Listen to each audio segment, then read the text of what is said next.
footage of our listings to really give kind of the feel for what you can expect lifestyle-wise from some of the properties. So today we are at 6502 Lower Marlboro Lane in Owings, Maryland, and what I would call the pearl of the Patuxent. It is what I think is one of the best waterfront properties in northern Calvert County. So you're so close to Washington, D.C. here, but at the same time you have tremendously deep water behind us. This is part of the property here at Lower Marlboro, and if you could pan around, this is actually the back of the property. It's a detached garage here, and then the main house. Totally renovated, beautiful, beautiful custom work done by the owner. And if you'd like to see that video, you can certainly click on the link that we'll have in the description so you can access it and see all of that. But today I'm really here with Greg Kearns. He is a naturalist, and he's going to kind of help us out as far as really explaining some of the amazing history of this property here and also some of the wildlife that you can expect to see. So welcome, Greg. Thank you, Patty. So I got to ask you if you could tell people tell a little bit about the history of the Patuxent River here and the steamboat ships that used to come up the channel here. Well, starting back in the early 1800s, around 1813, there was a Weems line, it was called. They were steamship paddle wheel boats that people picture originally on the Mississippi River, but they used to come up here for roughly a little over 120 years on the Patuxent. And this is one of the stops here at Lower Marlboro. There also was the sister town to this town was Upper Marlboro, which today is the bigger county seat of Prince George's County, but Lower Marlboro was actually a bigger town back in the 1800s.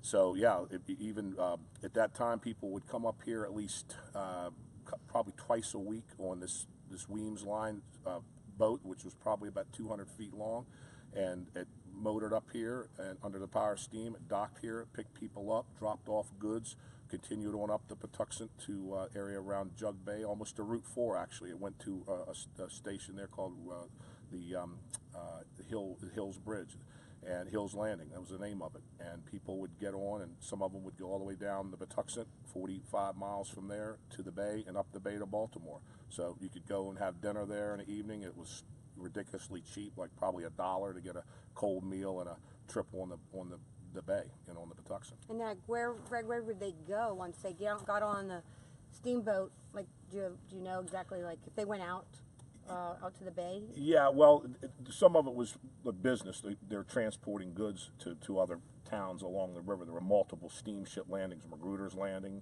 there was the Lower Marlboro Landing, there was White's Landing.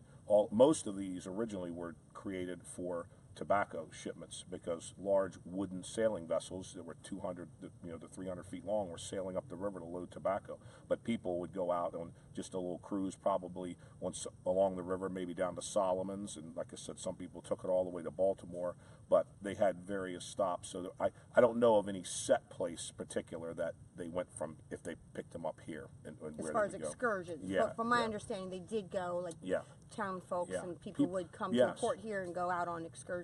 People used it. There were no cars, and there were no cars. People took the boat when you wanted to go someplace extensive. The trains hadn't developed in most areas yet enough to really replace the steamship. But it ran until the 1930s, and that's when finally cars and the mass production of the Model T, it kind of took the place of the boat and eventually of trains. So very cool. So it kind of sounds like the first cruise ships. Yeah, it was. I know. I mean, you think about it. It ran for 130 years. Yeah, I mean, amazing. That's a long time. You think about it. That is truly amazing. So really, but primarily it sounds like tobacco and other types of produce. Yeah, it was to get things to people that were in fairly remote rural areas, to get them, their goods they may be trying to sell, like the tobacco, or bringing them things, food and whatnot, and other things they needed. The types of stuff just to sustain yourself that were hard to get to because the roads were very primitive here until the 1930s or 40s. Southern Maryland was pretty primitive, and getting around was not easy. Get to D.C. would have been a heck of a trip back then. So yeah, I would think so. But there was a railroad that ran, the Chesapeake Beach Railroad, that ran from Chesapeake Beach over to Seat Pleasant, Maryland, and that was the thing to do back in that era, was take that train from D.C. on a hot summer day and ride that train across the Patuxent and go right out to the bay. And the train, some of the remains of where it used to be are still there. That ran until 1935, so it was car, like I said, finally put it out of business, and the steamboat. So it was really that, like Chesapeake Beach and North Beach area was really like the precursor, like to Ocean City. Before there was Yes, the Bay Bridge, exactly. before there were cars, Exactly. people would come That's to right. DC as Exactly. a resort town. That was the beach of that era. If you wanted to go to get away from the hot city, you'd go to the Bay. That was the Ocean City, exactly like you said. The Bay Bridge didn't even open until 1951. So, you went to the beach there at Chesapeake Bay, and then eventually the big hurricane hit there in the 30s, and that kind of destroyed a lot of the infrastructure there, and then it never really recovered till the 60s or 70s, and then now of course it's very developed over there on the bay, and that just North Beach, yeah, totally changed. It's totally revived to a big area now. So yeah, it's just absolutely fascinating. The history here is quite remarkable because, as you can see, this is so not developed. It's undeveloped on the other side, and in fact, that is not, to your knowledge, that's not going to be developed at all. No, all that land you see on the opposite of this property is either owned by Park and Planning Commission or by the state Maryland Department of Natural Resources. So all of that land there was purchased with the intent of keeping it undeveloped or in agricultural type uses. But it's really, as you can see, there's maybe one house visible anywhere on that whole other shoreline on the western side. I mean, you can sit here and look out and watch the beautiful sunset right here on the western side out in front of your house every evening and really count your blessings and how beautiful a view it is. And then the wildlife. Now, I got to ask you about what kind of wildlife can you see here, and also because that isn't full of houses on the opposite side, it's so open and nature. Does that mean you have an abundance of nature here? Yeah. I mean, birds are one of the big ones. That's one of my specialties, and of course, a lot of people come here to bird watch. I take a lot of tours out here on the river for people to see them. I mean, waterfowl are one. There's thousands of Canada geese that come here that you'll probably see them fly over every sunset over this place, coming back to the marsh from the fields surrounding the house. You're going to see hundreds, if not thousands, of ducks flying around out here in the wintertime, just like the geese. They all, of course, leave when spring comes in March. There's more than 300 species of birds that we've actually seen out here, that we've documented, about 307 or 8 species now, which is about 3/4 of all the bird species that you could see in the entire state of Maryland have been seen right out here on the Patuxent. And wow. This just here where the park is, and Patuxent River Park, which is about 8 or 9 miles north of here. And it's the viewing is tremendous. You could sit here in the evening and probably see a bald eagle land right here in a tree behind your house, and I have seen them when I've been out here on the river, sitting in these trees, and various hawks. And in the summertime, when ospreys return here in March, around a little before St. Patrick's Day, they come back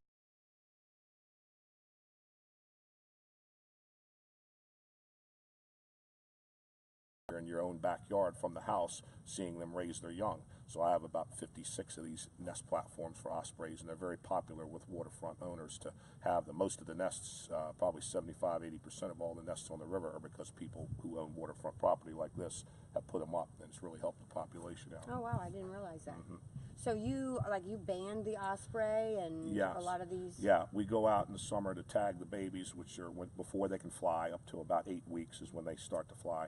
So anytime between, say, 3 weeks and 7 weeks, we'll put a Fish and Wildlife Service band on them, USGS really, band on them, and be able to mark them and track them. I've had some out here that we saw this year, we recovered, that were a 20-year-old female and a 21-year-old male that I tagged back in the 90s. So that's really ancient. Wow. That's like a person living to be 100. It's not an everyday occurrence for sure. That's very amazing. few. Yeah, very few make it to that. Now, are ospreys the type of bird species that they go separate? They go out in separate areas and then come back to the same nest? Yeah, they do. When they migrate from here in the late summer, August is when most of them leave here, late August, early September. They migrate, the male and female, to South America separate from their young. The young actually have to make the trip a few weeks after on their own when they become independent. The parents will spend separate winter vacations apart down there in South America, which is a secret. Probably why it works. That's right. The secret to long success together. But that's why some of them stay mated. Like these ones I had this year, they're 20-year-olds and are still out here living after all that time. So yeah, but what's amazing is they migrate back here, usually arrive here within days of each other. The male first, the female usually right behind it, as long as they both survive the trip, which is very dangerous, and they come back to their same nest tower. So if you put one up here, you could have it here for the next 25 years, him nesting, and maybe their generation, the next generation, will keep passing it down, you know, if they have to die off. So that's what I've seen. The population has grown quite a bit.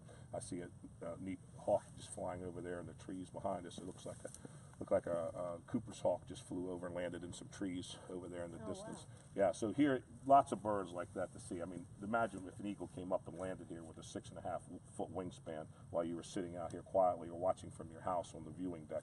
I mean, this is very cool. This is really a fantastic view. You couldn't get a better view. It's so expansive. You can actually look behind us and see probably about, I'd say at this straight line distance of about 3 miles easily up the river channel there. At least 3 miles. That's incredible. Yeah, and it's almost all of it's agricultural, undeveloped. You'll never be looking out of this house and looking across the river at dozens of houses. 1 or 2 maybe, but that's it. I mean, it's going to be protected for many years. I mean, hopefully forever. You know, so. Now, there's no pier here, but there is a pier permit that the owner currently has that he just got. So somebody interested in this property could certainly put out a pier, just like the neighbors have a pier here. Doesn't hurt the wildlife in any way. And the channel is very deep, in fact, isn't it? What, Yeah. over 20 feet, I would say? Yeah, it's at least 20 feet, and probably some places it's actually more. Yeah, there's plenty of room for a boat of 30 feet, probably even, I've seen 50 to 60 foot research vessels, steel hull vessels from Solomon's, which is about, from here, probably 30 miles plus south of here, but they come all the way up and do testing of the water from the University of Maryland.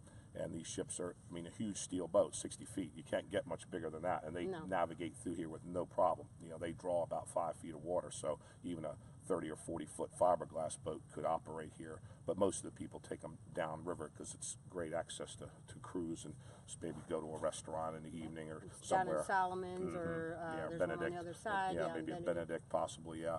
But yeah, it's fantastic for boating, for water skiing out here. I myself even water ski out here. It's the conditions, the water is very calm mostly, and it's a lot of narrow areas that keep the wind down, and the water's really clean. It's basically fresh water, just a very minute amount of salinity here, slightly brackish, but it's essentially fresh water. No jellyfish to worry about up here. You can go for miles and miles. You could take a boat 35 miles that way to the bay, or you can go this way for probably another 15 miles before you'd have to turn back, and before it gets too shallow for a boat. Which is amazing that you could be this close to Washington, D.C., but yet you come out here and it's like you're in another world. You're in heaven. You're in heaven. That's what I say, yeah. It's really You're exceptional. in absolute heaven. Exceptional place, yeah. This is the view. I mean, I really am very familiar with the properties. I've worked out here for over 35 years, and this is really one of the best views you could possibly get. The most expansive, wide, panoramic views on the Patuxent River. It's just looking back behind me, it just is amazing. And right now it's all brown because it's December, almost Christmas time, but in the summer it's beautiful, lush green marshes out there that they're doing wonders for the water quality. They help cleanse it and keep the river as clean as possible. So this river is very relatively unpolluted compared to many other places around Maryland where it's more industrial and development. So it's very natural. It's one of the most natural rivers in the state. It's 115 miles long. It's the longest river completely in the state of Maryland. So and it really is, in this way, I say it's kind of a hidden gem. This particular area on the river is a hidden gem in the state. Yeah, and so you would see obviously bald eagles out here. You'd see osprey. You'd see hawks. Yeah, the waterfowl. As I was saying, many species of ducks coming in here, and the Canada geese. Barn owls. Barn owls, owls. Yeah, this is surrounded by behind us over here, or I should say, in front of us. There's a large open field, and this field would be ideal habitat for owls that are declining, like barn owls, to hunt rodents. And there's a lot of neat old barns there on the adjacent property. So just looking at it, I think, wow, it'd be a great place to put a barn owl box, and I'm sure that they do. They like to hunt along the river and the marshes and fields here for rodents, and like I said, they are really on the decline. But barn owls are good. Yeah. Are they on the list like the eagles? They're a species of concern. Eagles have recovered to the point, they're off the endangered and threatened list now. They've really made a tremendous comeback in the last 40 years. But the barn owl is on the decline still. They're going down. So it's a species of concern in Maryland that biologists want to track them. I myself track them and put up nest boxes for them and try to help them. But yeah, it's right it's amazing how open this country is. Just on the other side of this property, it's just wide open pastures. So Yeah, and then like wood ducks, and you do a lot of work with wood ducks. Don't nest you? boxes. Yeah, there's a lot of wood ducks out in this marsh. You could even put some wood duck boxes up down by the edge of the river if you wanted to have some on your property and nesting. And yeah, the wood ducks are a species that you can really help out with nest boxes, and they've really bounced back. Most of them out here seem to nest in the nest boxes and use them.